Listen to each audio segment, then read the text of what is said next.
আমন্ত্রণ জানাচ্ছি প্রিয় দর্শক মানচিত্র নিয়মিত আয়োজন কথোপকথনে রাজনীতির যে প্রকাশ্য রূপ তার অন্তরালে কি চলছে। 5 আগস্টের পর বাংলাদেশের মানুষের যে প্রত্যাশা ছিল যে অন্তত রাজনীতিটা সুস্থির দিকে পৌঁছবে, সেই দিকে আসলে আমরা কতটুকু পৌঁছতে পারছি এবং একই সঙ্গে আমাদের যে অস্তিত্বের শেকড় ৭১-এর চেতনা সেটি কতটুকু সমুন্নত রাখতে পারছে অথবা সেটিকে নিয়ে ব্যবসা চলছে কিনা, আগামী নির্বাচনে কি হতে যাচ্ছে আসলে এইসব বিষয় নিয়ে কথা বলবো। এই বিষয়ে আলোচনার জন্য আমাদের সঙ্গে যুক্ত রয়েছেন নদী কমিশনের সাবেক চেয়ারম্যান এবং রাজনৈতিক বিশ্লেষক, বিজ্ঞান গবেষক মঞ্জুর আহমেদ চৌধুরী। মঞ্জুর আহমেদ চৌধুরী, আপনাকে স্বাগত জানাচ্ছি আমাদের অনুষ্ঠানে। ধন্যবাদ। শুরুতে যেটি চলছে আপনার কাছে একটু জানতে চাই যে দল ত্যাগ করা নির্বাচনকে কেন্দ্র করে এমপি পদে নির্বাচিত হতে নানান ধরনের অনেক কিছু আমরা ত্যাগ করতে দেখেছি এর আগে। কিন্তু এখন যা চলছে, নিজের দলকে অস্বীকার করে বড়, বড় পদধারী হয়েও তারা সেই পদ থেকে পদত্যাগ করে বিএনপিতে জয়েন করছেন। কেউ দলের বিলুপ্তি ঘোষণা করছেন, দলের অস্তিত্ব রাখছেন না এবং যা কিছু ঘটছে অন্তরালে সবকিছু মিলিয়ে আপনার কাছে কি মনে হচ্ছে? বাংলাদেশ সেই পুরোনো ধারাতেই আছে? নাকি ইতিবাচক কোনো দিকে যাচ্ছে? নাকি অবশ্যই ভঙ্গুর রাজনীতিটা আরো বেশি ভঙ্গুরতর হচ্ছে? এক কথায় যদি বলতে বলেন, বাংলাদেশের রাজনীতি নিয়ে একজন সচেতন নাগরিক হিসেবে আমি হতাশ। 5ই আগস্টের পরে যে মানুষের যে আশা ছিল, আকাঙ্ক্ষা ছিল জনমানুষের ভিতরে, সেটাকে সম্পূর্ণভাবে কিন্তু আমরা দেখলাম গত 15 মাসে ধূলিসাৎ হয়ে গেল। এই ধূলিসাৎ হওয়ার প্রধানতম কারিগর হচ্ছেন ডক্টর মোহাম্মদ ইউনূস।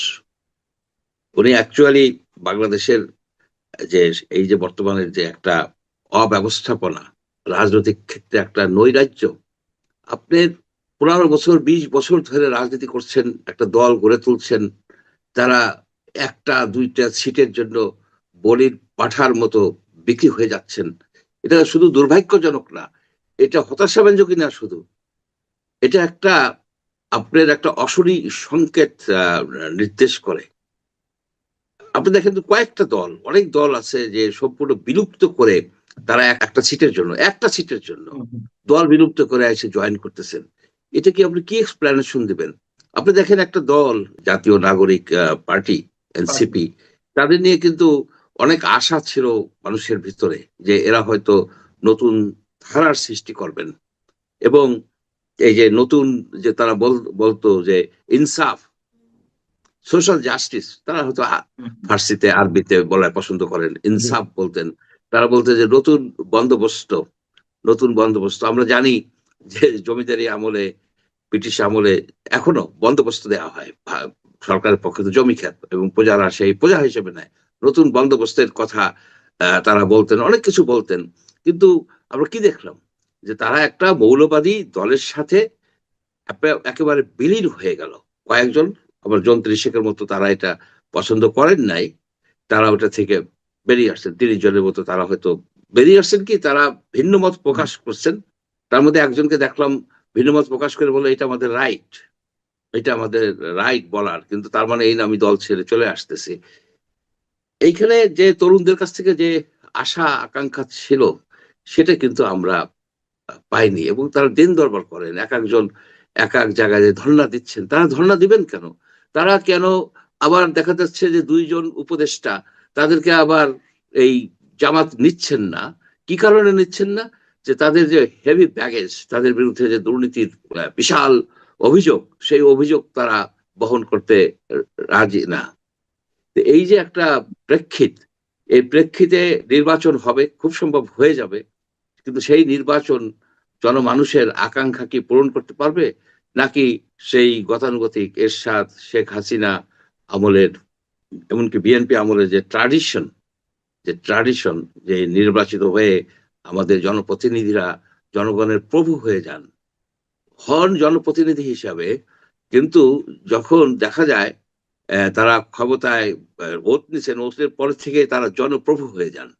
এইটাই কিন্তু আমাদের সবচেয়ে বেশি, এর বিরুদ্ধে যারা কথা বলে, এই সম্বন্ধে যারা আলাপ আলোচনা করে, তাদেরকে বন্দি করে ফেলা হয়। আমি, আপনাকেও করা হয়েছে, আরো অনেকেরই করা হয়েছে, বা ভবিষ্যতে আরো হবে, এই ধারণাটাই আমার কাছে মনে হচ্ছে। আপনি বলছিলেন যে বাংলাদেশের রাজনীতি ধ্বংসের মানে এই মুহূর্তে রাজনীতির সুস্থির দিকে যাওয়ার কথা ছিল, তা না হয়ে আরো বরং ধ্বংসের দিকে যাচ্ছে, এবং সেটির কারিগর ডক্টর ইউনূস। আপনি ডক্টর ইউনূসকে এক্ষেত্রে কোনটার সাথে রিলেট করবেন? এই যে বিএনপিতে গণ অধিকার পরিষদের সেক্রেটারি রাশিদ খান, তিনি সাধারণ সম্পাদক পদ থেকে পদত্যাগ করে জয়েন করলেন।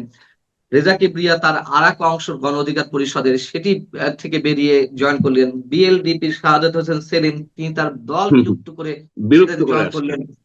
এইগুলোর সাথে কি আমরা এনসিপিটাও মিলাবো? মানে এনসিপি যে জামাতের সাথে গর্ভে বিলীন হয়ে যাচ্ছে, এই সবকিছুর সঙ্গে কি আমরা ডক্টর ইউনূসকে নিয়ে আসবো, যে তিনি সবকিছুর কারিগর? যদি হয়ে থাকেন তাহলে কেন, কোন দিক থেকে?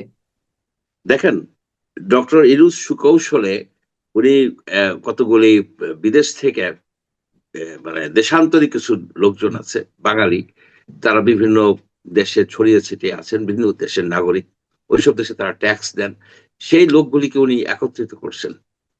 এরা যে কাজটা করছে, যে বাংলাদেশের রাজনীতিবিদদের কে মানে ধোকা দিয়েছেন, কতগুলি সংস্কার কমিটি করছেন, ওগুলো কমিশন না, কমিশন করতে হলে আইনের দ্বারা করতে হয়, অর্ডিন্যান্স দ্বারা করতে হয়।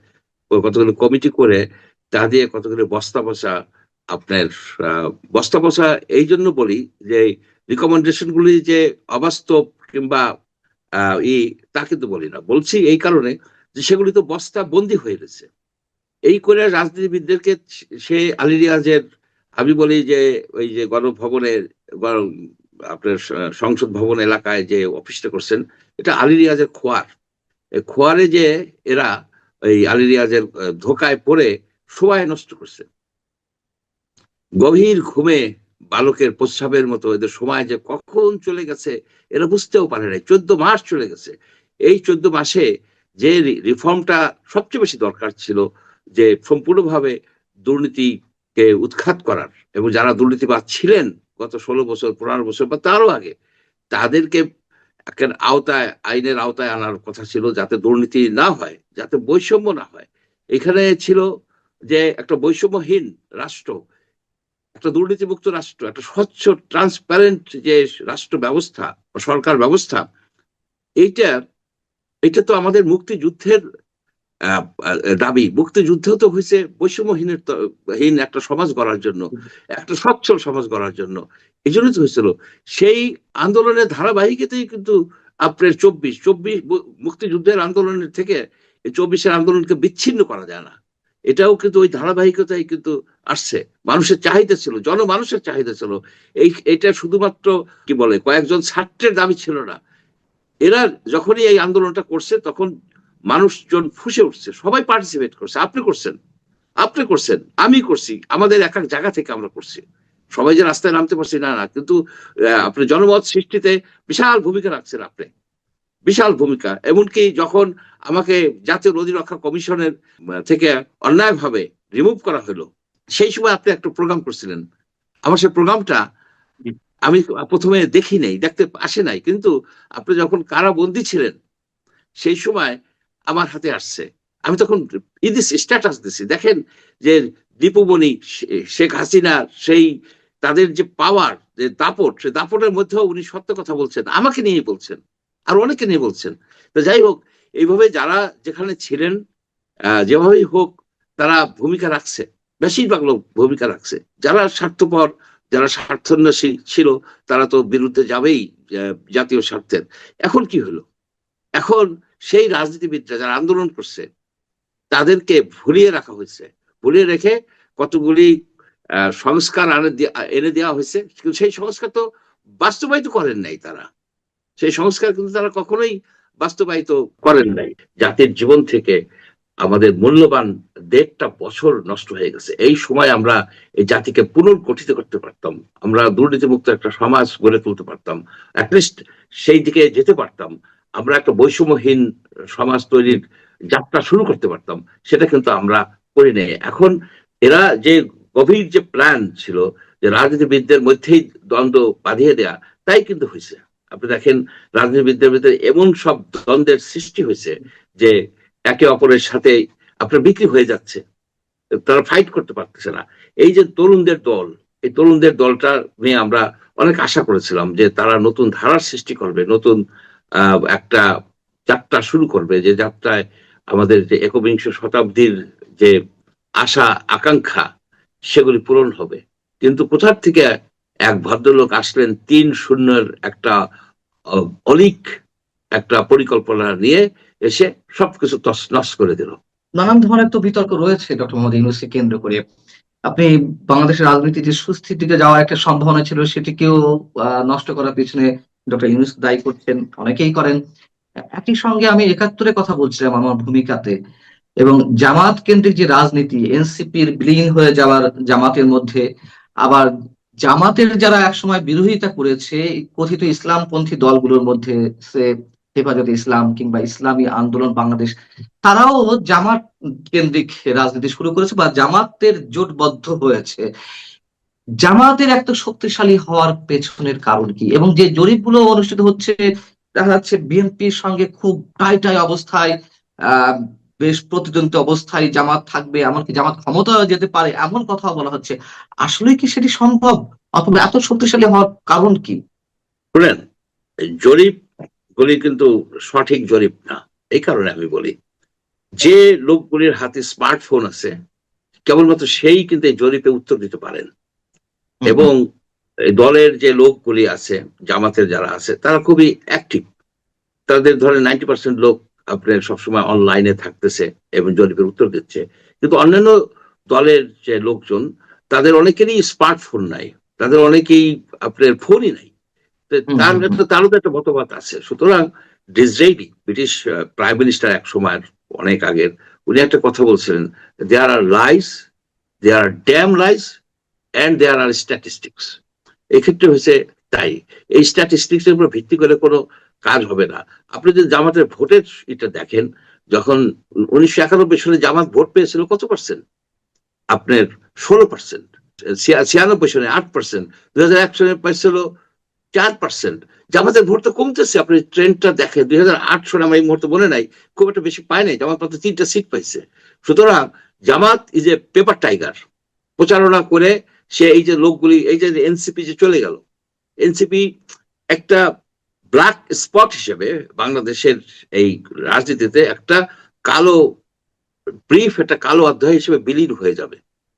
সে এখানে যারা আসছিল, তারা কি আপনার ৭১-এ যারা যুদ্ধ অপরাধ করছে, নারীদেরকে ধরে নিয়ে আপনার আর্মি ক্যাম্পে দিছে, যারা মুক্তিযোদ্ধাদেরকে জবাই করছে, তার জন্য অনুশোচনা করে না।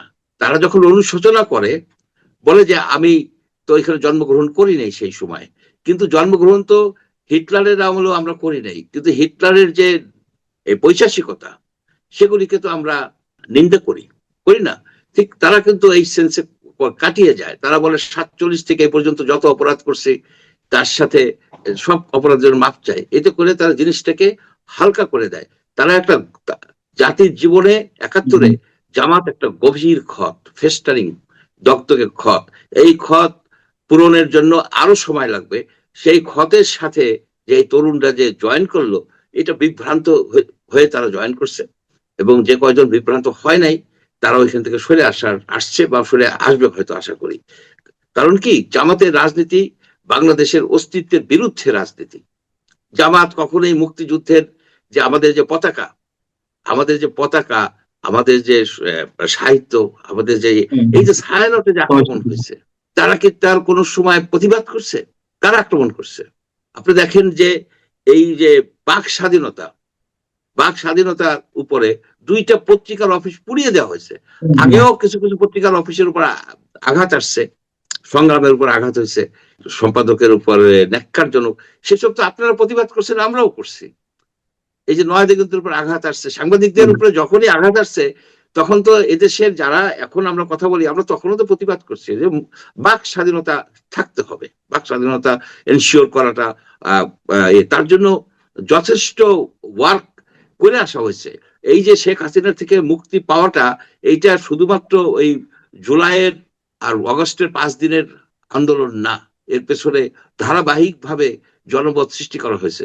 সেই জামাতের সাথে যারা রাজনীতি করতে গেল, এই স্পেশালি অনেকে যেতে পারে, অনেক দল যেতে পারে, যারা মৌলবাদী কেন্দ্রিক দল, জাতি কিন্তু একটা সংকটময় পার করতেছে। আপনি জানেন যে গণভোট, এই যে একটা গণভোটের আয়োজন করছে, গণভোটটা একটা গ্র্যান্ড ডিজাইন, আলী রিয়াজের একটা গ্র্যান্ড ডিজাইন। আপনি যদি গণভোট অনুযায়ী যদি আপনি গণভোট যদি পাশ করে, মানে মেজরিটি হয়, তাহলে কিন্তু একটা দুর্যোগ, এটা একটা কালো মেঘের মতো বাংলাদেশের আকাশে বিরাজমান। এই গণভোটের যে চারটে প্রপোজিশন, এটা একটা অবাস্তব জিনিস। বাংলাদেশের জনগণের যে এই ভোটাধিকারকে নিয়ে ছিনিমিনি খেলা হয়েছে। তো অনেকভাবে উঠছে এবং দীর্ঘদিন ধরে এই প্রশ্নটা জারি রয়েছে। আমার প্রশ্ন হচ্ছে, আপনি বলছেন গ্র্যান্ড ডিজাইন, এই ডিজাইন বাস্তবায়ন কি হবে? আর ডিজাইনটা বা কি? আপনি দেখেন যে গণভোটে অনেক লোক কিন্তু উপস্থিত হবে ওখানে, মানে এই ভোটের দিন, যেহেতু ক্যান্ডিডেটটা ভোটার নিয়ে যাবে, মানে ক্যান্ডিডেটটা তো ভোটার নিয়ে যাবে, তারা কি গণভোটে ভোটটা দিবে? 25% লোক তো পড়তেই পারে না, ভোট দিতে পারবে না, অনেকেই ভোটটা দিবে না। যদি সেইখানে 80% লোকে এই এমপি ক্যান্ডিডেটদেরকে সংসদ সদস্যের ব্যালটে একটা ভোট দেয়, আর যদি 60% লোকে না দেয়, মাত্র 20% লোক যদি গণভোট ব্যালটে ভোট দেয়, অ্যাকচুয়ালি হা দেখ বা না দেখ, সেক্ষেত্রে আপনি কিভাবে ইন্টারপ্রিটেশন করবেন? আপনি তো তখন বলা হবে যে এই 60% লোক এরা গণভোটে পার্টিসিপেট করেন, উপস্থিত হয়েও পার্টিসিপেট করে নাই, তার মানে কি গণভোটের প্রতি অনাস্থা প্রকাশিত হবে? বাদ দেওয়া হয়েছে। কিন্তু কোশ্চেনটা হলো, আপনার গণভোটের ব্যালটের মধ্যে বা প্রপোজিশনের মধ্যে কি দিবে? আমরা না পড়ে কি দিতে পারবো নাকি? যদি এখানে দিয়ে দেয় যে ডক্টর ইউনূস আজীবন প্রেসিডেন্ট থাকবেন, আমাদের তো পড়তে হবে। তো পড়ার সময় কোথায়? ব্যালটের পড়ার আমার সময় কোথায়? আমাকে সময় তো আপনি দিচ্ছেন না। কি লাগবে না লাগবে উই ডোন্ট নো। কারণ এরা তো এই যে আপনার সালাউদ্দিন আহমেদ তো করছেন, অ্যাকিউজ করছেন যে আমরা যেটা বলছি সেটা আপনারা করেন নাই, আপনারা চেঞ্জ করে দিচ্ছেন। এইখানেও বা চেঞ্জ করে দিবে নাকি? যে ওই যে জিন্না সাহেব যেটা করছিলেন, স্টেটের জায়গায় স্টেটস এস অ্যাড করে, যে স্টেট ছিল সেটাকে আপনার স্টেট করে দিছে, একটা স্টেট করে দিছে যে লাহোর প্রস্তাবে। এই ধরনের কিছু হবে কিনা আই হ্যাভ ডাউট, কারণ এদের যে মরাল কম্পাসটা সঠিক না। মুজাম্মেল চৌধুরী, আপনি গভীর এবং একই সঙ্গে জটিল একটি বিষয় আমাদের সামনে একেবারে নতুন ভাবে উপস্থাপন করলেন। বিষয়টি আসলে ভেবে দেখার মতন।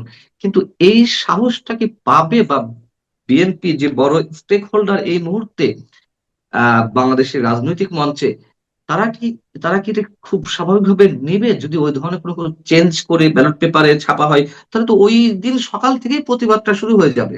শুনুন, এখানে বাংলাদেশের রাজনীতিবিদদের মাথায় একটা জিনিস ঢুকে গেছে, এই জেন তেন একটা ইলেকশন করে ক্ষমতায় যাওয়া, যেটা শেখ হাসিনা শিখাইছে। শেখ হাসিনা কেন, বিএনপি আমলে তো জেন তেন ইলেকশন হয়েছে, এরশাদের আমলে হয়েছে। বাংলাদেশের 12টা ইলেকশনের মধ্যে 8টা ইলেকশনই হয়েছে চুরির ইলেকশন, এবং চুরির ইলেকশন করে তারা ক্ষমতায় ছিল। সুতরাং ওই ট্র্যাডিশন, যে কোন রকম একটা ইলেকশন করে আমি ক্ষমতায় যাব, গণভোটে কি হোক বা না হোক ওইগুলি নিয়ে আমি হয়তো মাথা ঘামাবো না। কিন্তু এটা নিয়ে পরবর্তীতে আপনার অনেক জটিলতা সৃষ্টি হতে পারে। এই জটিলতাটাকে ইলেকশন কমিশনের কাছ থেকে এখনই নিশ্চিত করা দরকার যে যে 25% লোক নিরক্ষর, তাদেরকে গণভোট সম্বন্ধে সে যথেষ্টভাবে অবহিত করা হচ্ছে কিনা, ইনফর্মড কনসেন্ট, জেনে শুনে সে ভোট দিবে, সে ব্যবস্থা করা হয়েছে কিনা। আপনি দেখেন যে নর্মাল যে ইলেকশনে মার্কা দেওয়া হয় কেন, মার্কা খুবই গুরুত্বপূর্ণ একেবারে, এবং ব্ল্যাক অ্যান্ড হোয়াইটে দেওয়া হয়, যাতে কালার ব্লাইন্ড লোকরা যেন হয়। কালার দিলে আবার অনেক লোক আছে কালার ব্লাইন্ড, আপনার রেড বা গ্রিন এই কালার ব্লাইন্ড থাকে। সুতরাং ব্ল্যাক দেওয়া হয়, এবং মার্কা সবাই চিনে সে ভোটটা দিয়ে আসে। সে যদি নিরক্ষরও হয় তার জন্য কোনো অসুবিধা হয় না। কিন্তু আপনার এইখানে 4টা প্রপোজিশন সহ, কিন্তু আরেকটা বিষয়, আমি 2টা প্রপোজিশন মানি আর 2টা আমি ডিসএগ্রি করি। আমি কিসে ভোট দেব? আমার এই প্রশ্ন, হাতে না নাতে? গণভোট তো হয় একটা প্রশ্নে। মানুষ তো বুঝতে পারছে না। কিন্তু আমি যদি বলি যে বরঞ্চ গণভোট বিশেষ পক্ষ থেকে দাবির পরিপ্রেক্ষিতে যে কারণে অনুষ্ঠিত হচ্ছে একই সঙ্গে জাতীয় নির্বাচনের পাশাপাশি, সেটি বরং আরো ফেল করার সমূহ সম্ভাবনা, মানে আমি 80% সম্ভাবনা দেখছি আমি ব্যক্তিগতভাবে। কারণ বিএনপি যারা ভোটার, তারা তো কেউ আহ হাফ ভোটে সিল মারবে না, সবাই তো না ভোটেই করবে। আবার যারা আওয়ামী পন্থী বা আওয়ামী লীগের ভোটাররা যাবে না ভোট কেন্দ্রে, যে কদিনে যাক, তারাও নিশ্চয়ই গণভোটের পক্ষে বা হাতে সিল মারবে না, সেই জায়গা থেকে তো গণভোটের যে লক্ষ্য, মানে যাদের দাবি পরিপ্রেক্ষিতে এটি হচ্ছে, তো সেটা তো ফেল করার সমূহ সম্ভাবনা। লাভটা কি? এখানে এদের কোনো আছে, কোনো ডিজাইন আছে। যে ডিজাইনটা হচ্ছে যে আপনার প্রথমত সব লোকে তো ভোট দিতে পারবে না। এই যে টাইম ফ্রেম করছে, এই যে যে হুম, হুম। আপনার নাম্বার অফ সেন্টার হচ্ছে আপনার 44,000, 42,000। আচ্ছা, আপনার 2008 সনে এটা ছিল 32,000, কিন্তু ভোটার তো বাড়ছে আপনার 30%। এখানে তো আরো বেশি সেন্টার করা দরকার ছিল, আরো বেশি বুথ করা দরকার ছিল। আর এই যে সেনাবাহিনী প্রধান জেনারেল ওয়াকারুজ্জামান যেটা বলছিলেন, একেবারে একটা বাস্তব কথা।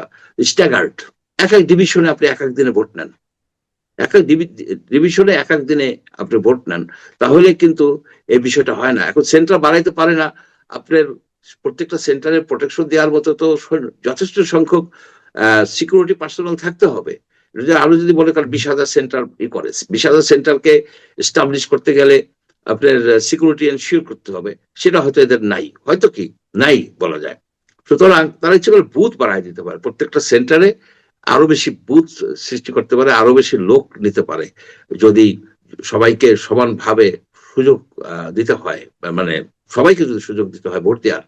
আপনি কোনোভাবেই 540 মিনিট মানে 9 ঘন্টায় আপনার এই 10 কোটি ভোটার, 10 কোটি ভোটার ভোট দিতে গেলে মিনিমাম 5 মিনিট করে ভোটটা লাগবে। আপনি আমাদের যে একটা সার্ভে আছে সেখানে দেখা গেছে যে একটা লোক সাধারণত ভোট দিতে তার অন দ্য 3 মিনিট থেকে 5 মিনিট লাগে, ধরেন রাফলি 4 মিনিট, জাস্ট এমপি ইলেকশনে সিঙ্গেল ব্যালট। এখন তো ডাবল ব্যালট। তাহলে হচ্ছে না, তাহলে আলটিমেটলি কোন দিকে যাচ্ছে বাংলাদেশ এবং ডক্টর ইউনূসের নিশ্চয়ই ফাইনালি একটা কোনো লক্ষ্য আছে, সেটা কি হতে পারে আপনি যদি 1 মিনিটে বলতেন। ইউনূসের লক্ষ্য একটাই, তার আজীবন ক্ষমতায় থাকা। তাতে যদি বাংলাদেশের একটা অংশ ভারত দখল করে নিয়ে যায় বা আমেরিকা দখল করে নিয়ে যায়, কিংবা দেশের যদি অভাব অনটন এগুলি শুরু হয়, হয়ে গেছে তো অলরেডি, আপনার অনেক লোক আনএমপ্লয়েড, অনেক লোক দারিদ্র সীমার নিচে চলে গেছে। আহ, তাতে ওনার কিন্তু কিছুই আসে যায় না।